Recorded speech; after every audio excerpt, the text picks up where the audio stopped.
Today's episode is brought to you by the Vegas Beer Guys and the Sounds in Cinema podcast.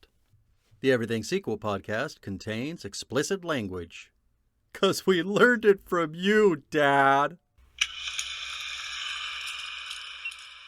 Shit up into scenes. Tom Stewart of Lonesome Whistle Productions. Say hello, Tom. To Peter, the one and only Inspector Clouseau. First of all, were that were true. Yeah.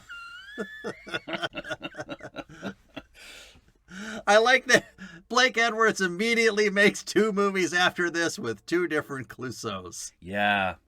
There you go. That's probably the least sincere dedication in all of cinema.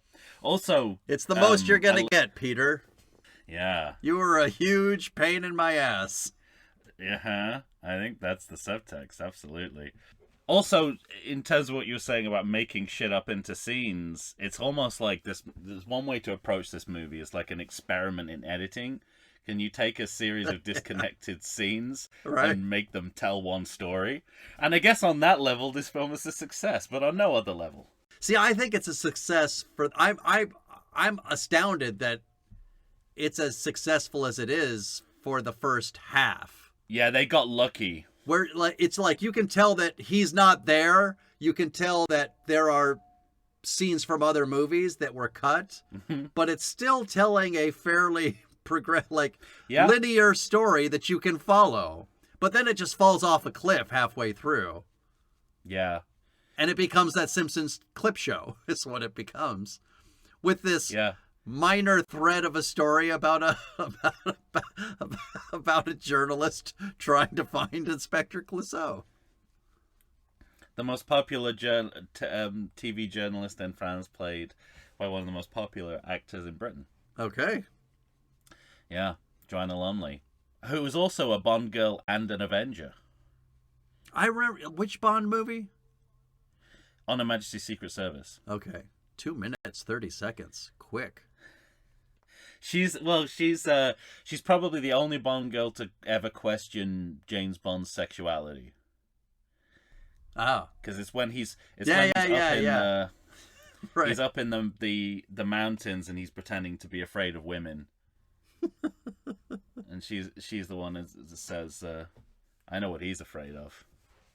Nice. So. Well, it's so fine. We get to see her tits in the next film.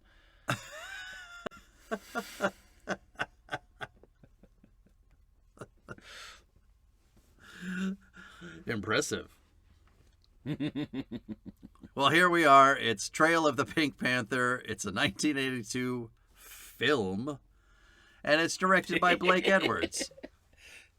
Sorry, I have to stop you already. I believe it's Blake Entertainment Edwards. Yes. Entertainment is his middle name. My mistake. Had it changed by default. Yeah, I'm surprised.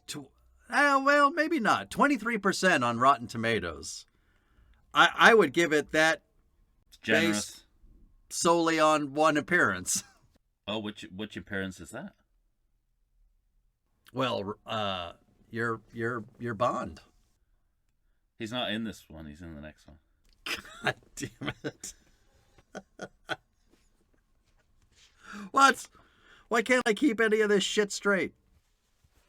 It's the burden's not on you when it comes to the next two films. Ah, fuck. You know, I'll challenge you to keep a movie made in 78 and 93 separate, but between these two movies, Trail and Curse, the burden's not on you to remember what's in what movie. Then 23% is far too high. Yeah, I mean it's like, you know, 23% is the Rotten Tomatoes rating, and also the amount of original footage in the movie. Mm-hmm.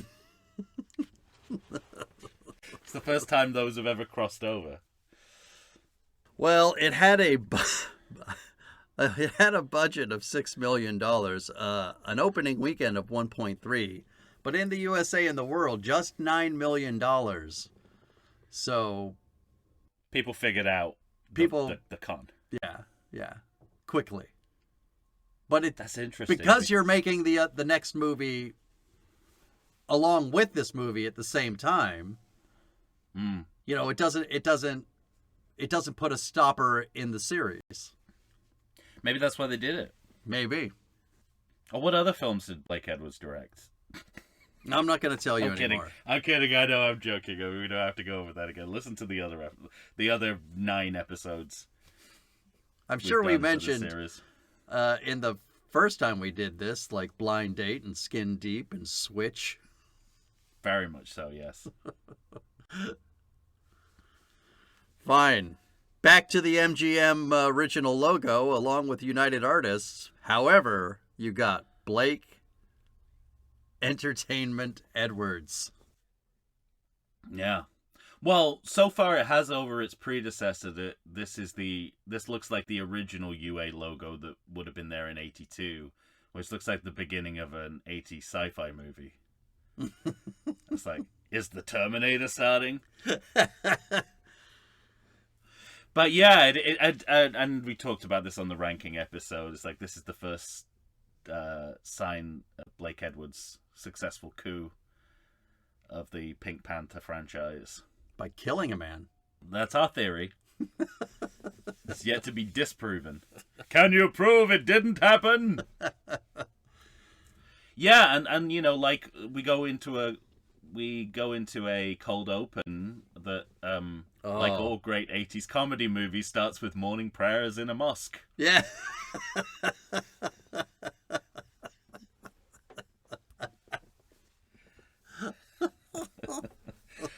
But it's also, now is this the actual shot from the beginning of establishing shot from the beginning of Return of the Pink Panther? Yeah, I think it is. Like that was my first thought. The first second I saw it, I thought, I think this is the same shot. So not only is it a return to a diamond theft story, it's a return shot from Return. It's a return shot from Return, which itself was a return to the Pink Panther. Yeah. So we're in the 3rd or 4th generation of returning. Mm-hmm. Yeah.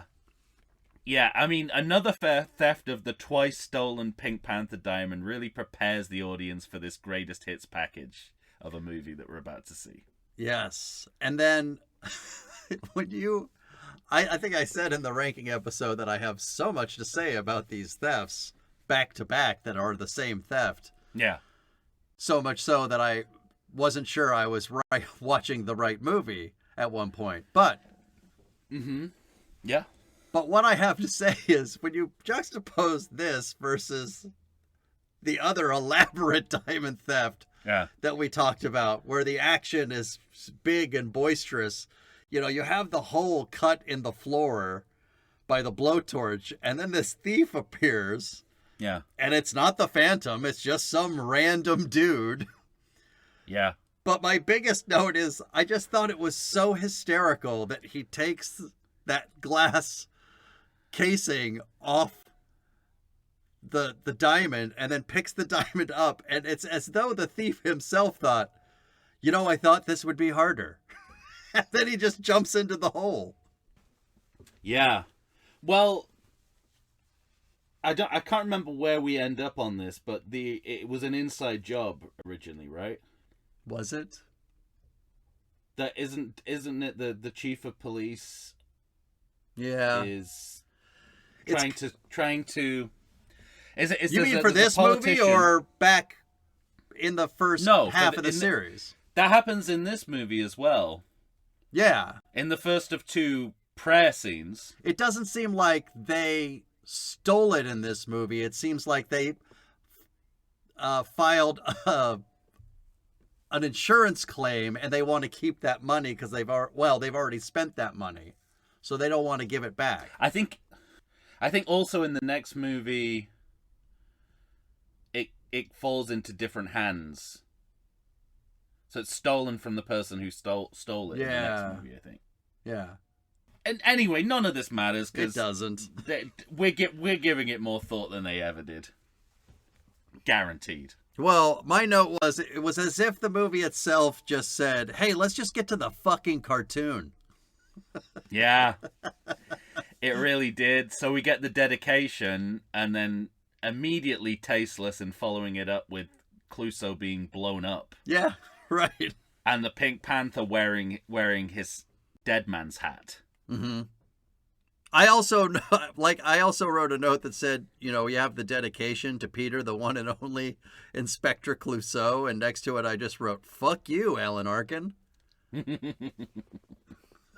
Yeah, absolutely. Yeah, that's writing him out of history, of course. Mm.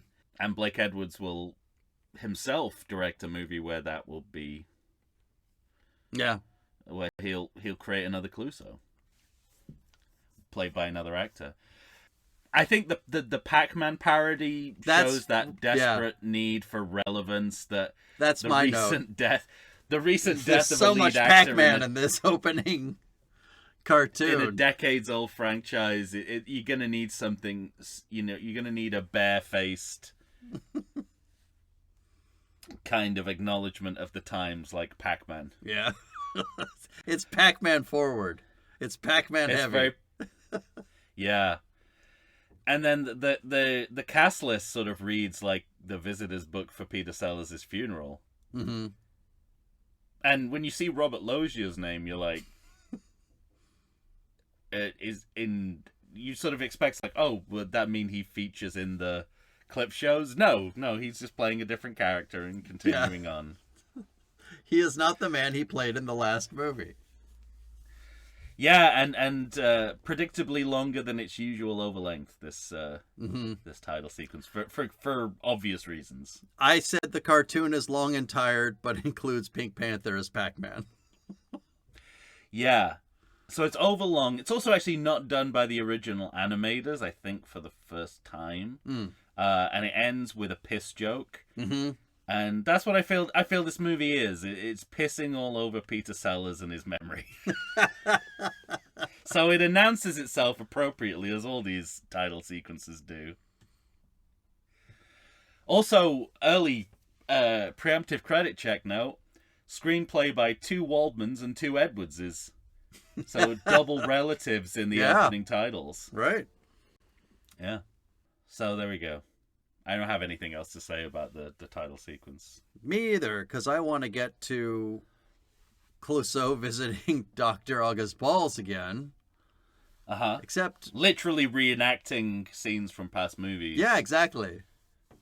With different actors. But with different actors. Why? And some of the same actors. Now, is Graham Stark not Dr. August Balls just so he can be the character he plays later? And if he's wearing his big nose and his weird hair and his makeup for Dr. August Balls, why can't he just play both characters? I suspect because they always recast him. He's never until this movie he's never played. Up to this point, I'm revising myself as I'm speaking because it'll happen twice after this. Yeah, right. But up until this point, he's never done more than one movie as one character. Because he's back as Hercule. Yes. It's crazy. Careful what you wish for, right? Yeah. So I assume that all things being well, they moved Harvey Korman into this role so they could recast Graham Stark as something else. Right. That never came to fruition, therefore... Or, I did have the thought a couple of times whether it was an Eric Stoltz situation and they... Yeah, right. They filmed the same thing with 2 different actors. And if so, their instinct to recast Harvey Korman is correct. Who has a disturbing knack of finding a franchise at its lowest. Almost predatorial. Star Wars Christmas special, holiday special. This. Thought you were including Cannonball Run too, but you haven't seen Cannonball Run, so. Is he? He's not in Cannonball Run 2, is he? Isn't he? I don't think so. That's 2 for 2 getting the wrong film. For Isn't No, wait. Isn't he the... Who's the son of the boss? Paul Lind? No. Who's the guy that Jiminy Glick keeps mentioning? What? Charles Nelson Riley. Charles Nelson Riley. Okay. Stand corrected. Whew. But anyway, so there's that, and there's also, I think, the benefit of having Graham Stark in this role, and I think why Sellers in the past tense used to keep him around. He never tried to steal focus from Sellers when he was in a scene with him, whereas Harvey Korman does nothing but. Exactly. Nothing but. He overshadows everything. And it's so funny because I just have nothing but fond memories of Harvey Korman, but every time I see him in these movies, I think, where's Graham Stark? Yeah. I want Graham Stark back. Yeah.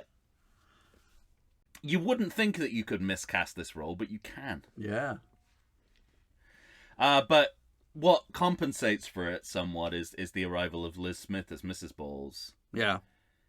Because I think she's matching Sellers as a character comedian, which Harvey Korman is not. He's a let's overtake everything with my persona comedian. Yeah. Which there is a place for. Sure. That place is Blazing Saddles. But Liz Smith is working at the same... So when she and Sellers are interacting, it's character comedian sparring with character comedian. Yeah, I agree. But I also... Like, one of my notes was, I can see... I think they telegraphed that last joke, and like I can see that joke coming from a mile away about her nose. It's basic. I think it's still funny though, and I think it's not just that the joke is obvious, but that they go through it slowly. Yeah, that's true. So it's that those jokes, the tragically in where the inevitability of tragedy and comedy kind of mixed together well. It's not classic Pink Panther, but it's okay. No, it feels different. My note was it feels more like a variety show. And then since you have Corman there, that almost seems to fit. Mm-hmm. Yeah, I agree. Because he's got Carol Burnett show. Roots. Yeah, it's like he's about to take a drink out of his head. And play a slow robot on a computer starting up. There you go. Well, my next note is Dreyfus somehow. Because Dreyfus is back. And of course, I watched this first by accident, so Oh. It reminds me of Withnail and I, where they say we went on holiday by accident. Yeah. Well, also, I mean, at this point you realize that after finally making the Pink Panther synonymous with Clouseau, we have to reset to the diamond now. Yeah. So, the Pink Panther is now the diamond again. Kind of out of necessity, I suppose. If you necessity once you decide to make this movie. Right. Which there is no necessity to do, but once you make that decision, you've got to make a series of narrative choices. One of them is Pink Panther becomes the diamond again, not a synonym for Clouseau. Right. And the conversation, I love that. It's so weird because I love that they talk about Dreyfus. They talk about how Dreyfus is the more conventional choice to lead the investigation. Yeah. This mass murdering global supervillain is the more conventional choice out of him and Clouseau, who has a stainless career of policing. Except that time he was arrested, which we'll hear about later. Sure. And they repeat the fire gag from around this time in the last movie. Yeah. Around the same time in the last movie, we had a fire gag. And so, what's funny is but because again, I watched this movie first, I knew that he was dead, but I hadn't seen it yet, but knew that I was like, oh, this must be cut footage. Why wouldn't they keep this? This has to fit into some movie. You watched the David Lynch edit of this movie. Yeah. And it's not literally. I was going to say, It's nothing we haven't seen before. It's literally nothing we haven't seen before. Yeah. But again, it's done in a single take, and wherever it came from in the footage bin of outtakes from previous movies, it works because it worked in the last movie. It'll always work. Mm-hmm. It's interesting that you said that it kind of works for a while. That like the idea of telling one story kind of works for a while. Yeah. And they are elegant in how they stitch together their limited content. So all the stuff with Francois outside, right? And they've clearly cut him into a pre-existing scene. Sure. And the scenes do show because we cut away to him going, "What's he doing in there?" And then we cut back, but it could have been worse. And that they're able to maintain a physical comedy gag across two scenes that were never meant to be cut together. So that's impressive in and of itself. It's something, right? I wouldn't be able to do it. Mm-hmm. I don't know if most filmmakers or editors would either. So, and then we have another Dreyfus therapy scene with a new therapist of the week. Yeah. Ronald Colman, fairly well-known British character actor. Therapist du jour. The therapist du jour, yes. So it's interesting because I guess at this point you can radically change everything, or you can compensate for the lack of sellers by surrounding the audience with familiar aspects of the Pink Panther franchise. Yeah. That don't involve Clouseau, and one of those is Dreyfus in therapy. Yeah, right. And also, I mean, we've talked already about the sort of repeating of jokes. And one kind of running gag from the beginning of this series all the way to the end is the twitching eye of Dreyfus. Yeah. But in the back half of this series, I notice him, not necessarily in this movie, but he starts to build an arc for those twitches, where he finally starts doing something different, and he's finding new comedy within it that I appreciate. I don't think it's this movie, but in one movie he just sort of closes the eye, and that's it. And that really struck me as very funny. And he's got no choice really, because he's de facto the star of the movie now. He's on his own. So he has to, I don't know, pay greater attention to the through line, I suppose. Right. I tell you another. We had a repetition of a joke from Inspector Clouseau in the last movie. Here we get the return of the Inspector Clouseau theme. I don't know if you noticed that when he's getting out of the store. When he's getting out of the elevator in his building, you hear ba ba ba ba ba ba ba da da da da da da. That's a bad omen for the legitimacy of this movie. Oh, it's not good. But this was also the moment I think I talked about in the ranking episode where it's clearly a double and he's walking out of the store with the groceries and he gets tripped up by the dog. Oh, yeah. And he says, swine dog.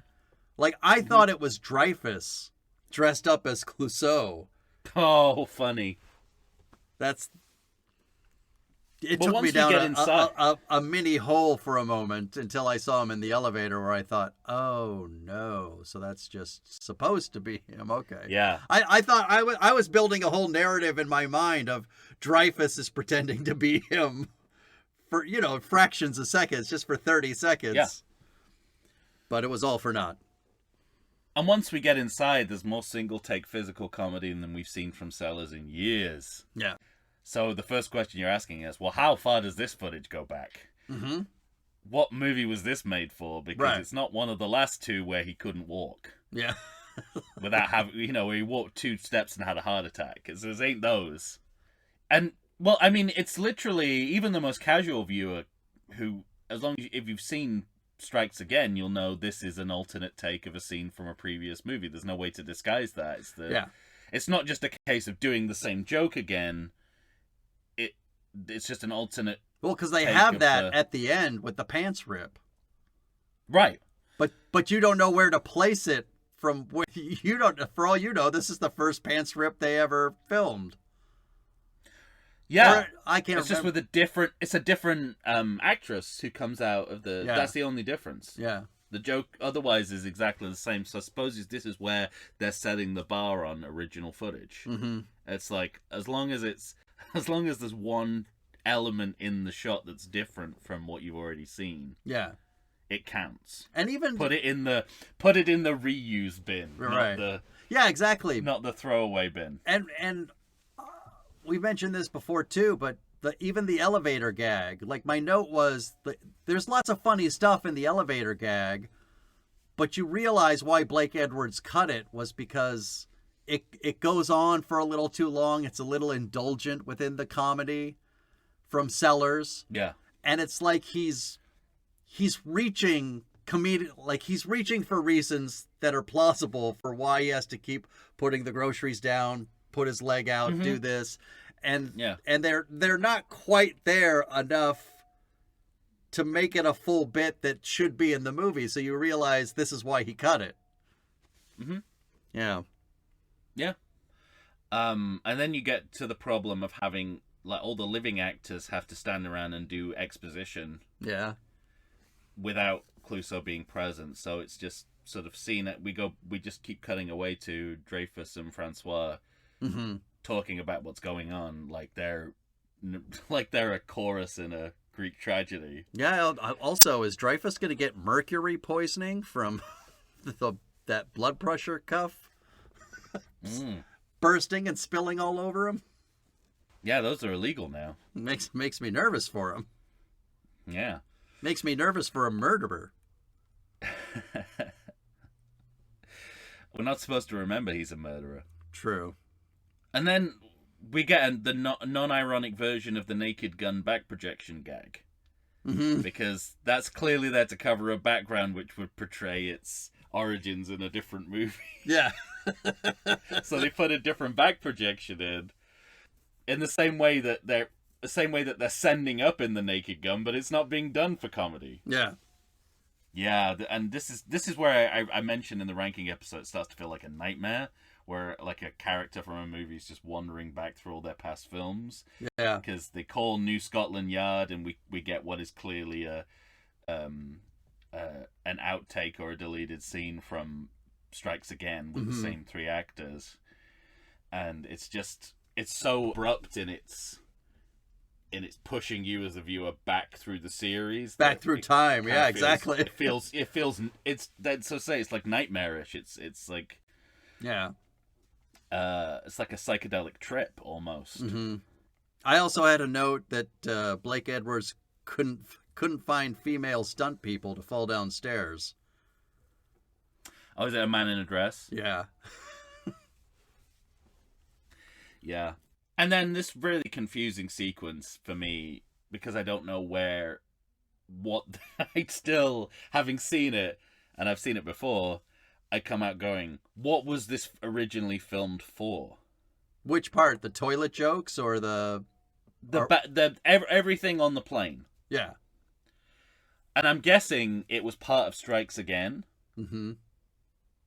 Because he does get off at the airport and he's got a bandage around his head. Yeah, true. But it seems like something you would film to disguise the fact that it's not really Sellers there. Yeah, right. Which, in a way, would mean you're more likely to want to take it out of the movie because it looks too much like... It looks like you're trying too hard. But they left it in, even though I suspect that wasn't the intention ever. It really is Sellers, or at least his stunt double under there. Yeah. And they filmed it for another movie, and now they're just reusing it because it got cut from the film. Yeah. Because they got the scene of him in New Scotland Yard saying he says he's coming in disguise. And the bandage does seem to be the disguise when he gets off the airport. Yeah. But I wouldn't have put it in this movie just to get it to 90 minutes. I would have taken it out because it's too confusing for... Right. Anyone who's seen plus Pink Panther movie. When he goes to the bathroom for all the broken leg hijinks, like at one point I wrote down, if you let him go any further, I'm gonna see his taint. Yeah, You know? right. Yeah, it's sort of like the early 80s, so we're kind of tipping our toe in the toilet water of gross out comedy. Yeah, right. And I think this is where it starts to begin and it never really ends in film comedy. Mm-hmm. I also thought it's lucky that this movie was made in 82 because how much CGI avatar work there would be in the movie were it made today. Mm. Basically anything. You're right. You could add a Peter Sellers head to pretty much anybody. To everyone, for the entire movie. You wouldn't have the second half of this movie. You'd finish the movie you started. Yeah.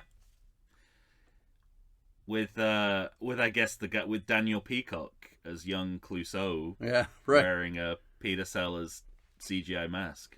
Damn. All right, well, we've got a good start. We're about to get to a Jello dream. So depressing.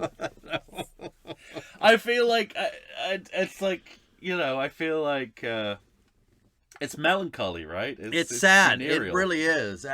As we're talking about it and as I'm going over again what I saw, like, it just fills me with sadness, and I hope it fills, the people who made it in the years afterwards with regret.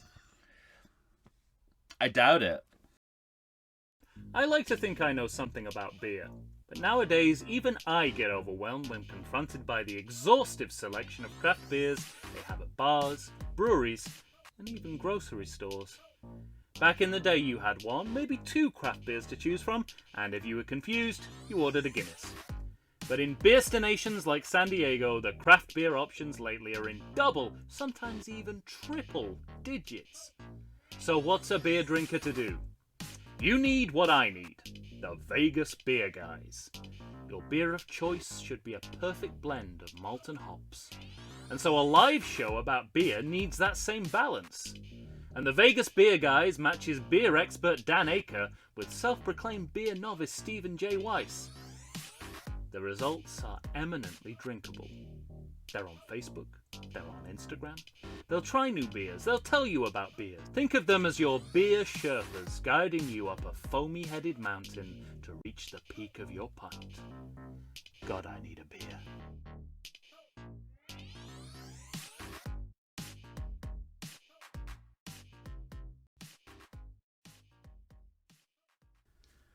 And we're back, ladies and gentlemen. Tom and I are here discussing the 1982 so-called film Trail of the Pink Panther, directed by one Blake Edwards. Clutching at straws, this fucking movie. Also, so-called 1982, because probably most of the footage from this movie comes from many years earlier. Yeah. We didn't talk about this at all for the 1982 project. Well, you were concerned mainly with films, so it makes True. sense. Well, I don't know where you are, but I'm back with Dreyfuss and his Jello dream. Well, right before, I guess just to compliment what you were saying about, you can see why they took certain pieces of footage out of the film. I think the reason they took out the scene at the airport is because the other actors are laughing. Right. It's very clear that they're laughing at what Sellers is doing, so it's another sign that the footage should never have been in any movie. Yeah. There's a literal outtake. Oh, it's a blooper. Before he gets on the plane, there's that pop-out lighter car explosion. Yes. I did think that was funny. For what it's worth. Yeah, it is funny because it was made for Pink Panther Strikes Again, which is a funny movie. A better movie. Yeah. But you also know why they cut it. Yeah. Cuts both ways. Yeah, dream sequence. No better way to pad out a footage-like movie than a overlong dream sequence. And this is where you're like, oh, effectively, Dreyfuss is our main character now. So you got to follow him around like he's the main character. That's what I thought. Except that they're still clinging on to the idea that they're going to use Clouseau even when they've run out of footage of of sellers, Right. because it's like if there's a version of the Bechdel test which is about talking about Clouseau, Dreyfus would fail it because all he's doing is talking about what Clouseau's doing. Yeah. So, but you were about to, I think you mentioned off mic that you have some notes about the hotels. The clerk. Scenes. Yeah. So Yeah, Clouseau. it's good stuff. It's all funny. Yeah. Clouseau comes in. There's the bit about. They cut some good stuff from Strikes Again. They really did. He's wearing a hairpiece. You have the mispronunciation, the sort of French language jokes, massage. Yeah. And then it's not now that he bursts through the wall yet, though, right? The clerk down below, he doesn't go through the wall yet, does he? Don't think so. No, I think that's a little bit later. All right. We get although it might be in this scene actually. Yes, it must be in this scene because after this, there's no more. Yeah. There's no more Clouseau. We're done. There's no more Sellers Clouseau. Because we have that scene, but then we have Dreyfus hitting his pool in actual life, but it's got the cover on it. Yeah. Yeah. Right. And also, they having stitched the footage together quite elegantly, the seams really start to show because we've got someone dubbing Clouseau in long shot. Yeah. Who is almost sounds like they're trying to do a bad Peter Sellers impersonation to make Peter Sellers look better. Because it's the thinnest, worst Clouseau I've ever heard. Yeah, and it continues into the next movie. Is it Rich Little, maybe? What's that? Is it Rich Little, do you think? Yeah, could be. We know that he's employed certainly by the next movie, so why not hire him early and keep him under wraps? Yeah. And then we have the prayer mat scene, which is where so this is what I was the mystery element of the movie is donezo. Yeah, this is what I was talking about in the ranking episode where I said, okay, I think I got a handle on this movie. You're fucking using shit for these officials, or rather, that you're gonna reuse the thieving scene from the beginning. Okay, I understand. I understand. But when this scene comes up later in the next movie, I remember thinking, oh, this is just too late for that shit. Well, it's where the movie, it's literally where the movie changes radically. Yeah. Literally about halfway through. But the scene is essentially, it's the final scene of the first half of the movie in terms of it solves the mystery for us.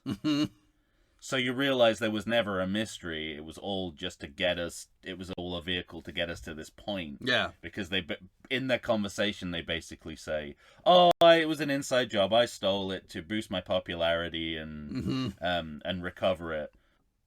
So mystery solved, but let's get to the second half of the movie.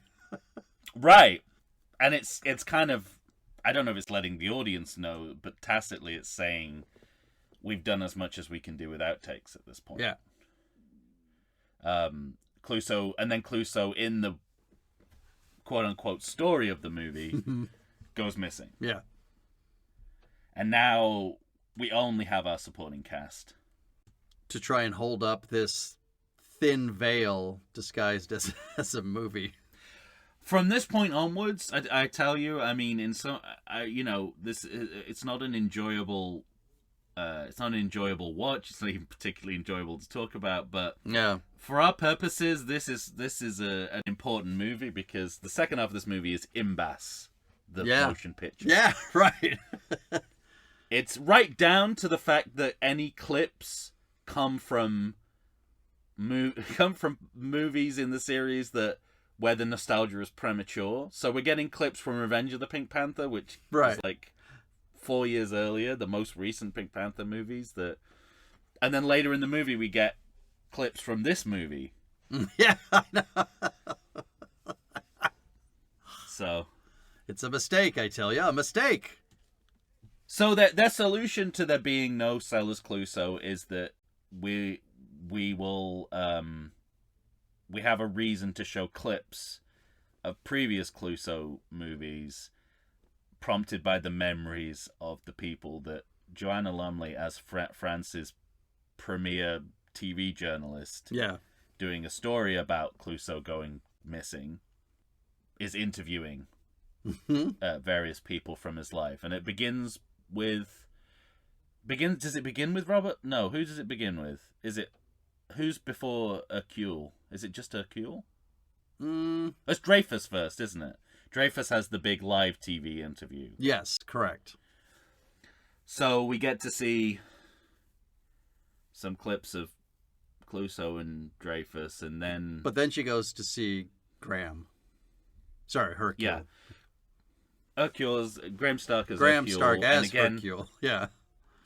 Be careful what you wish for. This is something I wanted to... This is the first thing I wanted to happen after Shot of the Dark, that he would come back as this character. But it's tainted because it's just a...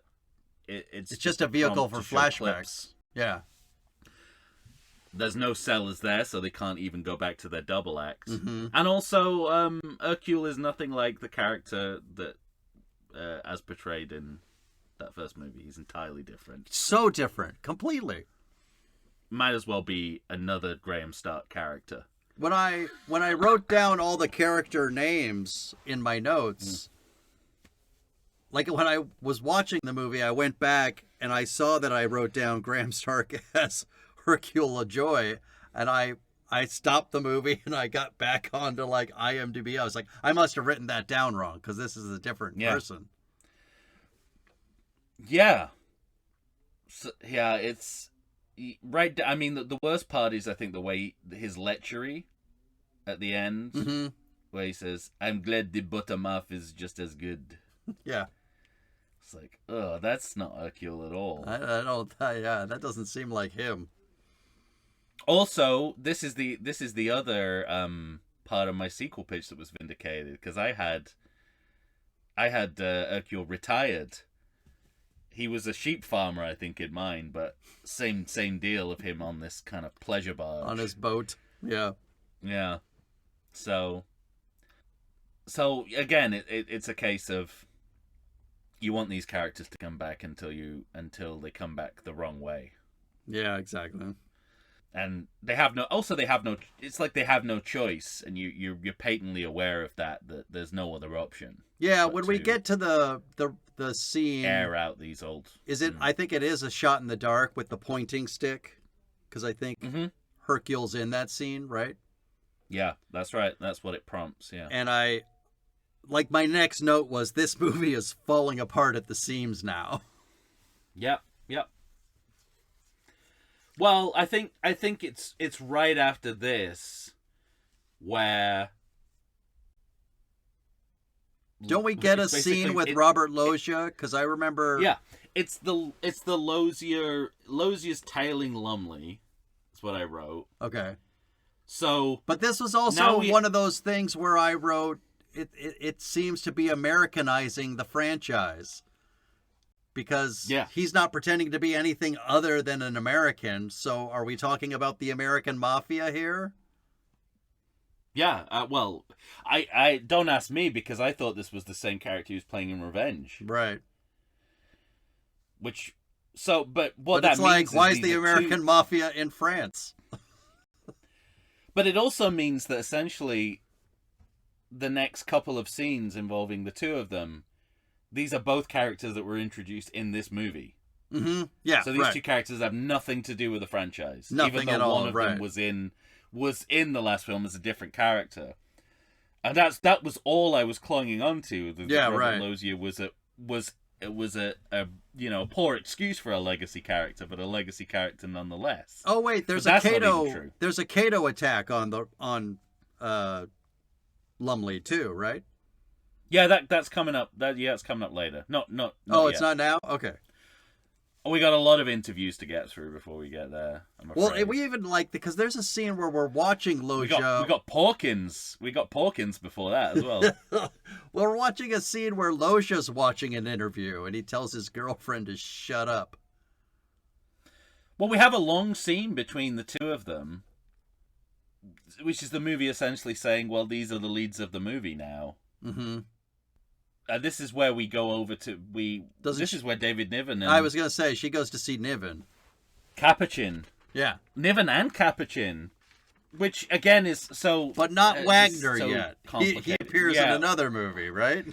Not Wagner, and also David Niven is back as Charles Litton, because the last time we saw him, he was played by Christopher Plummer, who was decidedly not with Simone. Right.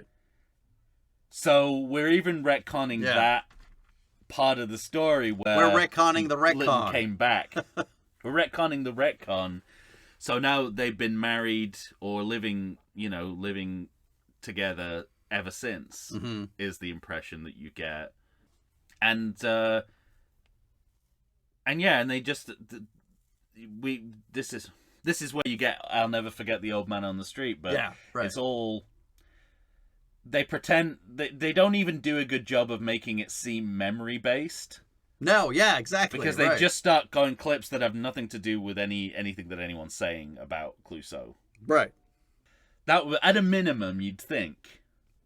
That if she's looking for Clouseau and asking him about Clouseau, that he would say something about Clouseau other than he was involved in this big chase with me. Yeah, exactly. Mm-hmm. And then because I also wrote, it's like you're watching that. It's funny because you're watching that great last scene from the original Pink Panther movie, and it just lessens it all. It makes it less good when you see it in this context. I had that exact note that it everything kind of diminishes in it's sort of It's like when you record a VHS from a VHS and the image just starts to decay. To get worse and worse, yeah. I said it makes me sad because it makes me wish I was watching these better movies. Yeah, and we get also later on we get the fridge attack, I think, right? Yeah, it's shown again, so it's the same. Coming up. Yeah, so it's become the Simpsons parody of what a clip show is. Mm-hmm. And it's kind of tasteless the way they sort of say, oh, Clouseau is indestructible. It's like, but Peter Sellers isn't? Like, what's the message here? Yeah.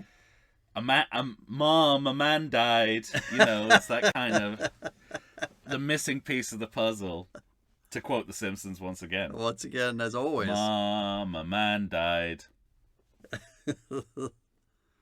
But there's that Americanization again, because for some reason we have an American taxi driver. Yeah. Yeah. William Hootkins. I just want to take a moment to say, especially as there's nothing else to talk about at this point in the movie, William Hootkins' run of franchises is astounding. Oh, yeah?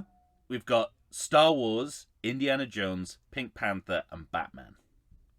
Oh, you're right. Has anyone... I mean, I'm thinking Christopher Lee, maybe... Mm-hmm. Christopher Lee's got Dracula, Star Wars, Lord of the Rings, and what else? Something else. Else.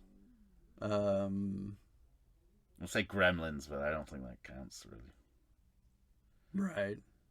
There's something after Lord of the Rings, right? His death. That's right. It was close to his death, wasn't it? Huh. Oh, Dracula. Oh, sorry. Dracula Frankenstein. Okay. What am I talking about? And The Mummy. Yeah, Christopher Lee's got more, but not many like working character actors have done better than William Hootkins. Yeah. There's the guy who plays the general in Superman 2 who is in Raiders, is the other guy, the other CIA guy. And he's got a Superman. He's got a... Wow, was William Hootkins never in Superman? I'd be very surprised if he's not in one... Of course he is. He's in Superman 4. He's one of the... Who is he? Arms dealers. He's one of the arms dealers. Is he? Yep. So there we go. 5. Can add Superman to that. That's impressive. Anyway, it is very impressive. He's in 2 of these movies as well. This might be the only franchise where he's in more than one movie in the series. Did you have the sense that he was trying to make the most humor and comedy out of the shittiest dialogue. Yes, absolutely, yeah. That was my note. Well, this is all shitty because now the story is the media meets the mafia. Yeah. Which is, even in this, poor excuse for a movie, you don't ever think it's gonna become this. There's some weird misogynistic notes from Losha in this movie, like when he tells his girlfriend to shut up earlier, and then when he's walking with, what's her name, the reporter, to go have the talk, and he just says, take a swim. And she just immediately gets up and jumps in the pool. Yeah, and there's all the ass jokes and the sexy lingerie. Yeah, right. There's the whole thing. It just feels like really bad misogynistic sitcom humor, like Dreyfus' wife with the face mask. Mm-hmm. Gutsy lady. Like face mask comedy. Great ass. Being scared, like Dreyfus being scared of his wife wearing a green face mask at night. It's just... Mm-hmm. It's like both the series is reaching an all-time nadir, but also this is the sort of state of bad comedy in the early 80s as well. This is a kind of a sub Mr. Roper kind of humor. But it's also, this is where you start to think, like, this shouldn't, well, we know this should never have been released in theaters, but that's plainly self-evident. But it feels like a direct-to-video sequel at this point, like, where only the supporting cast are retained, but none of the leads have come back. Like those National Lampoon movies, which I've never seen. Isn't there one like set on Randy Quaid's island or something like that? There's like National Lampoon's Christmas Island or something. I think he has a standalone, Cousin Eddie movie. Yeah, but I haven't seen it, so I don't know. So that's kind of only the second half. It's interesting. It's like, what? I guess Curse of the Pink Panther is closer to that because you've actively replaced the lead with a surrogate. Yeah. Here they're not committing to anything other than getting the film to 90 minutes. They are struggling to do. They must have been, when they were editing this movie, they must have had like a stopwatch. Yeah, just kind of. No, that's enough. We got 10 more scenes. Nope, that's it. We got the 90. We got the 90. It's fine. That's all we need. That's all we need. Add an animated title sequences and we're done. And out. Star wiping out. Star wiping out. Yeah. Well, this is where the aforementioned Kato attack happens, and even this in itself is. I mean, this is disappointing because it's not Clouseau. Oh, I think the other one was a redo. Like, it was a previous scene we'd seen. This is a new Kato attack. Yeah, that's right, yeah. But you think it would be better given that she's an Avenger and a Bond girl. Like, right. They could have thought up some martial arts shit to do. I kind of liked the chair bit, like her sitting in the chair and all of a sudden it comes alive. It's like at least they're trying to give some thought to how Kato attacks. Yeah. And then there's Clouseau's dad. Well, should we take one more break? We're so close to the end. I don't know if we need one. If we only had one break? Well, I mean, yeah, let's take one more break in that case. Yeah, right. Because... And honestly, this is where an entirely different movie starts. I know. It's crazy. Minutes from the end. Okay. Yeah, all right. If you like podcasts like I do, boy, do I have a treat for you. You need to stay on target and check out the Sounds and Cinema podcast. Listen as your host, sound designer and music creator Tony Parham, and co-host, musical performer and sound lover Derek Hansen, D-Rock if you're nasty, and I am, discuss all things sound related to film, television, stage, and theatrical productions. They discuss environmental sounds, bioacoustics, dialogue, the nature of communication through sound, but as an added bonus, they drink beer and try to stay on target. Find them wherever you get your podcasts and listen to the pure mania of a man who can charitably be described as Doug, the dog from Up, and another man with a soothing and sultry voice trying to get that man to stay on target. That's the Sounds in Cinema podcast. Tune in and listen to the sounds they are creating just for you. And we're back. Trying to limp to the finish line. Talking about the Trail of the Pink Panther. The 1982 film? Yeah. Directed by Blake Edwards. Was the question mark for the year or the film? Yeah, it's just not a movie. No. Well, also, it's interesting that they've got as far as they can interviewing the supporting cast from previous movies as well. Mm-hmm. Because the movie takes another big swing of the pendulum here, and we're into a different... They kind of do a origin story. Yeah. But on Clouseau. I guess my note was I prefer thinking of Clouseau as just sort of being born fully formed. I don't like really all great comic characters, yeah. Yeah, I don't like the idea of him coming from somewhere, and having parents. It's the same with all the great comic characters like Buster Keaton, Charlie Chaplin. You don't want to think of their family backstory. No, not at all. Laurel and Hardy. I only want to know about their kids, and only when their kids are played by them. Right. That's the only scenario in which it works. Mm-hmm. Have you ever seen the Laurel and Hardy movie where they play their own infant children? I remember seeing it, but years and years and years ago. I couldn't tell you what happens in it. It's amazing. It's got all these kind of great size disparity jokes where little Stan will throw a plant pot at Big Ollie's at his dad's head, and it'll become big as it flies over. But anyway, yeah, I know exactly what you mean, and that's part of the problem. It's not all of the problem. I mean, so what do you know about this actor? I don't know anything about this actor. Is he... Oh, Richard Mulligan? I know him. You don't know him? Yeah, tell me. Okay. No. Really popular at the time. Well, I should hope so. But known more for television, I think. Okay. But I guess the thing I remember him most from, for some reason, is this, I want to say 1986 movie called Teachers with Nick Nolte, Jo Beth Williams, and Ralph Macchio. Wow. And what a cast. Richard Mulligan plays, I believe, a guy who just escapes from the loony bin and I can well believe wanders into the school and finds himself accidentally starting to teach a class as a substitute teacher.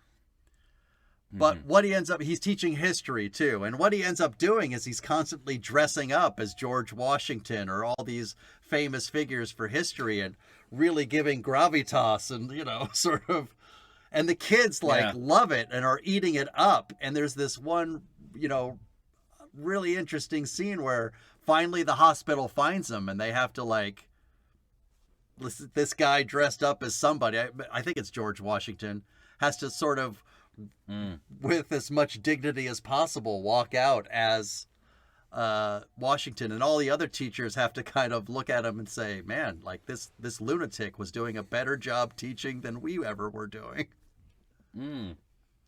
So there you go, Richard Mulligan. Well, that sounds like an interesting use of this actor. However, yes. So, I mean, so the impetus here is that he's a popular comedic actor of the time. Yeah, I would say I enough to be known, not by most people, because he's not old. No. How old would he have been? He would have been 50? Right between 50 and 6. I don't think he's so as they old got as 60. They got an actor younger than Peter Sellers to play his elderly dad. Yeah. He doesn't even really look like Peter Sellers. No. Particularly. Because he's in so much makeup too. Yeah. So there's all that, and then it's like even when they start this bit of him, dicking about in the vineyards. Yeah. Then they go inside. And there's like a tit fountain, like a fountain with real ladies with real naked tits, and then it's kind of in long shot because I assume this is a PG. Well, I think they're doing the Lucille Ball, right? They're smashing the grapes. Yeah. Yeah. Oh, that's right. They are. Yes. So they're already trying to distract the viewer away from whatever it is that they've decided to do. Oh, look at this, because I'm looking him up on IMDb right now. Uh-huh. And he's popular with Blake Edwards because he's in A Fine Mess. He's even in Mickey and Maude. Okay. So he's got some background with Blake Edwards. Calling in a favor. Yeah. He was on Soap too. That was his big popular okay. television show. I had no idea about any of this. Okay, well, it makes a little bit more sense. I mean, it's the impasse of introducing hitherto unheard of relatives. Yeah, right. To compensate for the absence of legacy characters. And then, another kind of illusion, a kind of misdirection, I guess you'd say. Just dog comedy. Mm-hmm. They're not even investing in this character. Because most of the scene is dog comedy. That's a fucking long bit. Oh, I mean, it's literally like, it's like Edwards as a comedy film director will know, doing anything with a dog is funny. Mm-hmm. And he's again preying on that predatorially, right? Because he's got nothing, there's nothing else going on. Yeah, right. We gotta get to 90.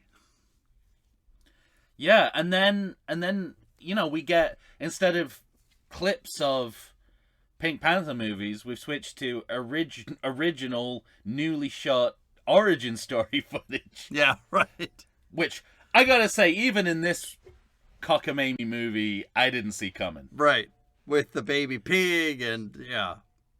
Because you'd have to film all this. You'd have to cast people. And they're like scenes from battles. Yeah, right. During wars. This is not an easy undertaking for reshoots, is it? It's crazy.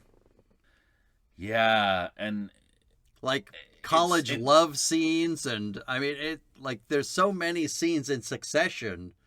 It's like they're pulling out all the stops to. They just. Yeah. To give you Clouseau without giving you Clouseau. It's like they don't know what kind of a movie to make. Mm-hmm. So they make all of them. Yeah, right. It's like, what can we do after Peter Sellers dies? Well, we can use the existing footage, turn that into a movie. We can have a clip show of past movies strung together with interviews, or we can have a prequel. And this movie is all of those at different stages. Yeah. Let me ask you this, because something struck me as I was watching this. They're essentially having Richard Mulligan as a surrogate for Clouseau. Yes. Except he's ancient, right? But he's rolling around calling things swine that he trips over, whatever it is, swine dog or swine chair, or whatever he trips over. Yeah. And then something occurred to me, because you have this American actor essentially trying to play Clouseau, and it felt really reminiscent of Steve Martin and his take on Clouseau. Yeah. And it was like they're Richard. You don't know Richard Mulligan, but I do, and I would say he back in the day I counted him as extremely funny. Thought he was funny. Steve Martin is a genius. Mm-hmm. But it's like when they take on the role of Clouseau, it's just sort of like, I don't know if it's 5 degrees or 10 degrees or 15 degrees. Chalice. But yeah, it's like it's just off. It's off by some certain amount of degrees that they can never recover. We'll put Alan Arkin in that basket too. Yeah, I mean, same thing, right? Independent of Clouseau. I don't know. It's Benigni. weird. It's the same. But as I was watching Richard Mulligan, I went straight back to watching Steve Martin's Pink Panther 2. Yeah, I can see that. Yeah. So they go far. So this, I guess they knew this wouldn't be a big part of the movie. So all they need to do is recast a young Clouseau. So we've actually got Daniel Peacock is another Clouseau. True. And there's another piss joke. Again, piss seeming to be the connective tissue of this film because it's him, like his kidneys. He says he has his father's kidneys and he's pissing out of the stroller. Yeah. So it's like it's a kind of they're not fully putting their money on this, but they're kind of tending towards what you get eventually with Benigni, which is right. You either have young Clouseau or you have Clouseau's son. So this is a step in that direction. It's a halfway point. Yeah, it's a halfway point for that. So this is. I mean, it's an odd ending to an odd movie. Like it doesn't stop being odd. Not till the end. I'm looking at my last 3 notes. Yeah. As though they're supposed to make sense to me. Because all I have written down is kill himself, ? Good real explosion, bride of Nazis. And I'm not sure I remember what all of this is referencing. I don't know what bride of Nazis refers to. Okay. So. But it sounds like a great exploitation movie. Why did I write that down? I don't know. My next note is that, like, because I'd never seen the end of this movie before, so I actually didn't know what they were going to do with Clouseau. Like, are they going to kill him off or are they going to keep him alive? And there was a moment where I thought they're just going to kind of leave it uncertain to keep their options open. So whatever they do in the next movie will begin with answering the question. But they don't, because the last thing you see is that he clearly did survive. So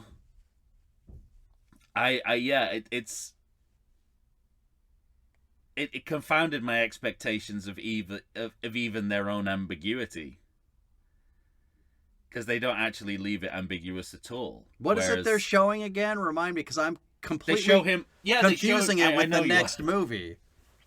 Well, it's basically how he is throughout the next movie until he becomes Roger Moore, where he's like, you is see this the him one from where he's behind, standing out on the cliff? Yeah.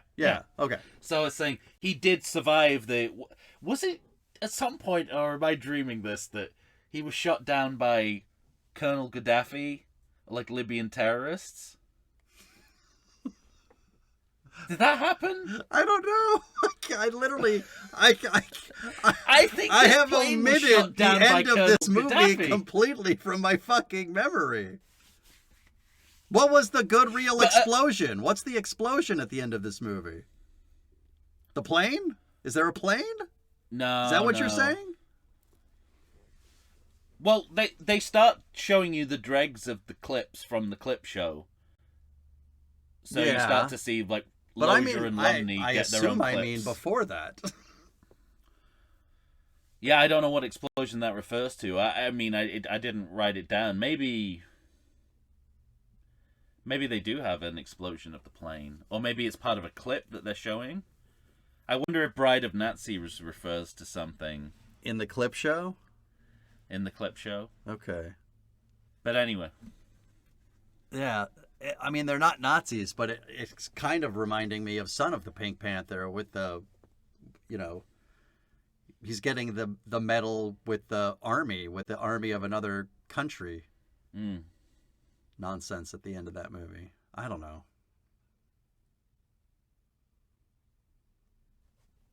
Well, I didn't think you could make this more confusing, but you did. Glad to help. And, not that it matters, but that's my final note pre-credit check. Well, we know I'm at the end of my notes. I don't even know what they mean. I think they're actually a better summation of this movie in their incoherence than they would have been had you known what they meant. All right, give us a credit check. And the forgettability of a movie that you're both open mouthed, aghast while watching, and yet none of it sticks with you. No. Credit check, okay. Clip show within the credits. Yes. So, actually, is this the only movie that forgoes the animation at the end? Oh no, we get we do get it, because we have the Pink Panther in the Clouseau outfit. Okay. Which again is confusing. Like everything in this so-called movie. I wonder if they filmed it as if they were announcing a recast. Like he was going to turn to camera and it would be a different actor playing Clouseau. Which is what probably, if I was recasting it the way I would have done it. But it turns it's the Panther. So, once again, what is the Pink Panther? Is it a diamond, a panther, or Clouseau? Or all three. We are once again confused. I think it just rotates between the three of them. Yeah. So that's it. The animation, we start to have an animated credit sequence, and then it turns into a clip show. Yeah. So it becomes like a condensed version of the second half of the movie. I think when you've had, like, let's say conservatively 40 minutes of a clip show, you don't need one in the credits. Save that for when you make a movie that doesn't have clips in it already. It's a one or the other proposition. And it ends so cynically with them kind of matching all the best versions of the same gag or comic set piece. Like they're determined to leave the audience of this sad, sad movie laughing. Right. If it kills them with editing. Makeup artists, Harry and Peter Frampton. So, not only relatives... Musicians? Which is what I always look for. Well, that was it. I was like, secret celebrities. You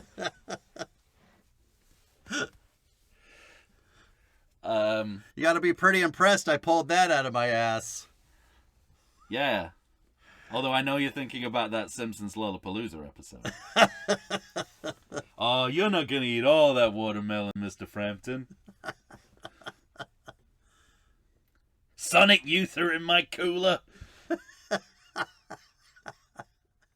And I think we talked about this in the ranking episode, but again, as if this movie hasn't surprised me enough, they're already trailing Curse of the Pink Panther in the credits of this movie. So they've already decided that the series has a future without sellers, which I think it's really too early to make that call. But yeah, right. That's what they did. Yeah, they were already filming it. Yeah. They were already... I mean, how did that work? It must have... Oh, my God. It's hellish to think about, but they must have been... Like, we'll film... William Hootkins films with Joanna Lumley in the morning, and then Ted Wass in the afternoon. It's actually kind of perfect to figure out why both those movies fail so miserably is because they couldn't keep their eye on one ball. It was always split between two. And even in the movies themselves, they can't keep their eye on one ball. Yeah. Yeah. Well, also, the whole... We go through the whole movie establishing Joanna Lumley's journalist character, and then she plays no part in the next... The character doesn't play part. I mean, yeah, right. I would fully expect her to be recast for the next movie. That's not the issue. The issue is that even the character doesn't appear. And then you recast Joanna Lumley as a totally different character. Like they do for all these movies. I mean, it's like a fetish. Increasingly. Yeah. It is a fetish, like right? The back exactly, in the back half of this series. Yeah. Well, no. Yeah, in the back. Well, they turn I was everyone going to say Graham Stark kind of starts it, but that seems more like seems more like a quirk, like a funny thing to do with one person. It's a runner. Yeah, yeah. It's a running gag. Yeah. It's like the Bruce Campbell cameo, right? It's essentially the same thing. Yeah. Oh, wow. Anything else? No. All right. Well, I gotta get out of here. I gotta go find out what Bride of Nazis mean. Coming soon to a grindhouse near you. It's A24's latest feature. Yeah, for sure. It's probably going to be nominated for Oscars because body horror movies are now being nominated for Oscars. Is it possible that somebody wrote a song for this movie and the band was called Bride of Nazis? Oh, I bet that is the most likely explanation. I hope that's true. Okay. This is starting to become a real Star Wars bug Yeah. adventure. Plus, people are going to listen to the episode and then they're going to understand why, in the local San Diego press, there's a story about a man marrying a Nazi. Yeah. All right. Well, Bride of Nazis mystery not exactly solved, but possibly solved. Yeah. Let us know. Beyond that, you're going to have to tell us how you feel about the Trail of the Pink Panther. Is it a movie? Is it not a movie? You know what to do. I don't even want to tell you. Just, push the buttons. Talk into the things. We don't want to turn into Trail of the Pink Panther by doing a clip show of our own podcast. Do all the things. Find the things on the interwebs and then find us. Or send that email. So you know where you know. You gotta send it. Go ahead and do that. That's as much as I'm gonna say. I refuse. I understand. I get it. This is your Howard Beale moment, isn't it? Yeah, I'm feeling this movie didn't take the time to fucking do anything it was supposed to do, so I'm not gonna do it either. I feel justified. Well, I'm not even gonna do a quotable then. No, we gotta have a quotable. Okay. Facebook, Instagram, Threads, everythingsequal@gmail.com. No, I like you're ruining your principal stand. I don't want to miss a quotable though. That was all to lure you in. It's not like Howard Beale immediately went back to finishing reading the news.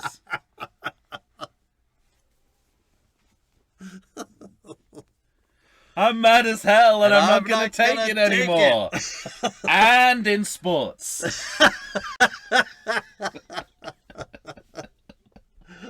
The Saints still suck.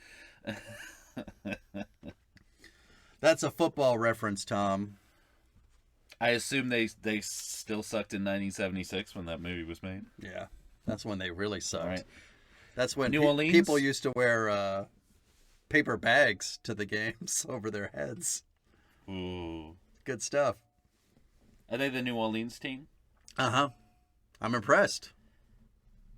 Yeah. Well, I was I was contemplating guessing which sport it is, but now I'm not sure. Football? Football indeed. Oh.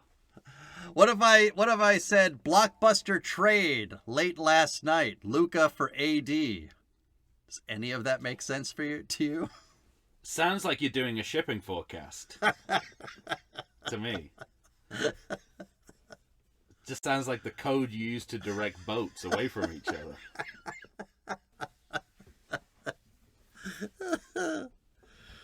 Yeah, Dallas Mavericks and the Los Angeles Lakers. Okay. Well, now you know when this episode was recorded. Time-stamped. Cha-chunk. Yeah. For posterity.